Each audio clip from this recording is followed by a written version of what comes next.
next 6 months, physical media is going to be in higher demand than it has been in the last decade. As technology has improved, more and more people are moving to the digital space when it comes to the content they consume.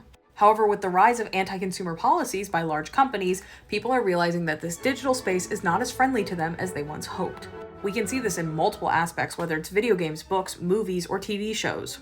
This most recent push towards physical media has stemmed from Sony's latest announcement that they are going to be removing disk drives from future PlayStation devices, which comes on top of them announcing that they're removing over 500 movies from people's libraries, even though those people have purchased the digital file. And people are anticipating that Sony's competitor Xbox is going to make a very similar announcement regarding disk drives. The long short of this means that even if you have paid for a game, the owners of that company can remove the game if they so choose from your console. Computers no longer come standard with a disc reader. You're no longer playing with a CD-ROM that you own personally and can just pop in there. You're playing with a digital download. When it comes to TV shows and movies, we're seeing these properties passed around to different streaming services depending on who owns the licensing that month.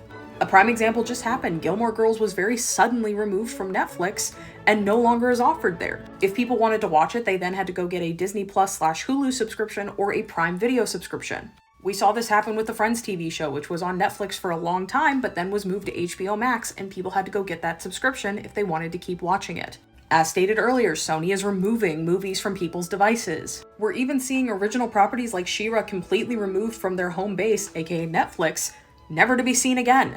And all of these issues apply to books too. We had a situation where Kindle readers were in for a shock because Amazon announced that they could no longer download the digital files on books they had rightfully paid for. In the past, readers could download those files and put it on any device they wanted. Now, they're only able to use it on Amazon devices or on the Amazon app. And Amazon announced very recently that any Kindle products that were made before a certain year were going to have service completely cut off from them. These were functioning devices that will no longer work. And almost the same can be said for the Nintendo Switch 2, which if Nintendo decides that you are violating their terms of agreement with that device, can completely brick the device or shut it down. So what does this leave the consumer with? Physical media. As it stands today, a company can't shut down the DVD that you stick in your DVD player. It can't take a physical game out of your hand and stop you from playing it. If you buy a book, you can keep it on your shelf however long you want and reread it as many times as you want. We're already seeing the continued rise in CD and vinyl culture when it comes to music. With all of the issues that music streaming companies have had, whether that be ethically, technologically, so on and so forth, we're seeing more and more people develop physical media collections of their favorite music. Portable CD players or small stationary ones are relatively cheap, and we're seeing that a lot of used CDs can be sold for a very low cost. It's easy for people to get them in hand. Physical books are probably bigger than they've been in the last 20 years.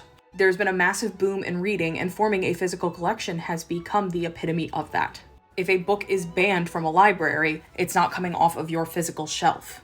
If Amazon or another bookseller decides that they want to remove books from a service, they are not removing that book off of your bookshelf. And in the world of video games, there could be a resurgence of older consoles. And I'm not necessarily talking GameCube, I'm talking anything that has a disk drive or an ability to take a cartridge. There are tons of emulators that exist that mimic older games. I predict that we're going to see more of these older games being played in general. The culture around used games is massive and has existed for a long time, whether it be trading, selling, buying, however people are doing it. I mean, for God's sakes, that's like the whole basis of GameStop. With everything going digital, it would remove that ability completely for new consoles. And from what I'm hearing, some older game discs that are being sold are selling for far above their retail price because there are so few in circulation. Without physical media, you can't go check out a book, a game, or a movie from your local library.